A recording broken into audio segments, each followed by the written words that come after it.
আসসালামু আলাইকুম। কেমন আছেন সবাই? এই যে ভিডিওগুলা দেখছেন, এই ভিডিওগুলা দেখে আমার হারিয়ে যাওয়া অনেক স্মৃতিগুলা মনে পড়ে। আপনজনগুলা কত আপন হয়। আসলে আমারও আপনজন আছে, কিন্তু আমি তাদের দোষ দিই না, দোষ আমার নসিবের দোষ দিই। কারণ এটা আমার নসিবে লেখা ছিল। হয়তো আমি কাউকে ভালোবাসতে পারিনি, এর জন্য আমাকেও কেউ ভালোবাসতে পারিনি। কিন্তু আমার আত্মীয় স্বজন যারা আছে আমি তাদেরকে অনেক মিস করি। আমি কেন ওদের আপন হতে পারিনি, কেন ওদের ভালোবাসা পাইনি, ওটা এর আর দোষ না, এটা আমি আমার নিজের দোষ দিচ্ছি। আমি প্রথমেই বলছি এটা আমার নসিবের দোষ। কারণ কারো ভালোবাসা পেতে হলে নসিব লাগে। কারণ আল্লাহ যেটা লিখে দিয়েছে এটাকে আর খণ্ডানো কারো সাধ্য নেই। এই ভিডিওগুলো দেখি আর কষ্ট পাই। আপন বাবা বাবা তো মারা গেছে অনেক আগে। যাওয়া মা ছিল, এ দূর প্রবাসে এসে মাকে হারিয়েছি। মার ভালোবাসা ছাড়া আমি কারো ভালোবাসা পাইনি।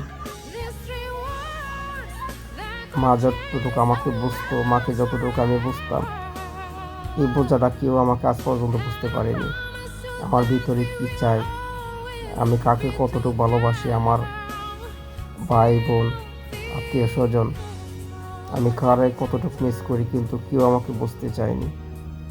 আমি সবার ছোট, কিন্তু বড়দের কাছ থেকে ভালোবাসাগুলো শিখি।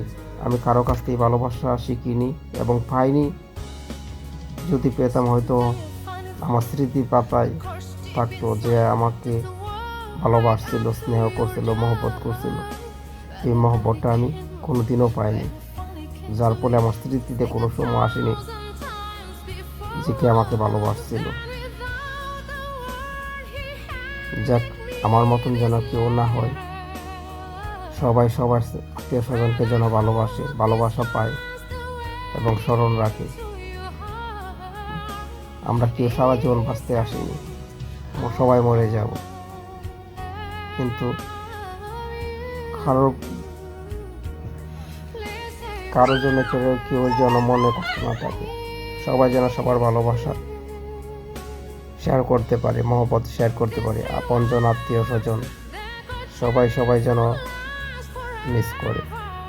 এটাই প্রকৃত ভালোবাসা। ভালো আত্মীয় স্বজনের কাছে কেউ কোটি কোটি টাকা পয়সা চায় না, ধন দৌলত চায় না, শুধু ভালোবাসাটা চায়। আর এটি সারা জীবন নিয়ে মানুষ বেঁচে থাকে।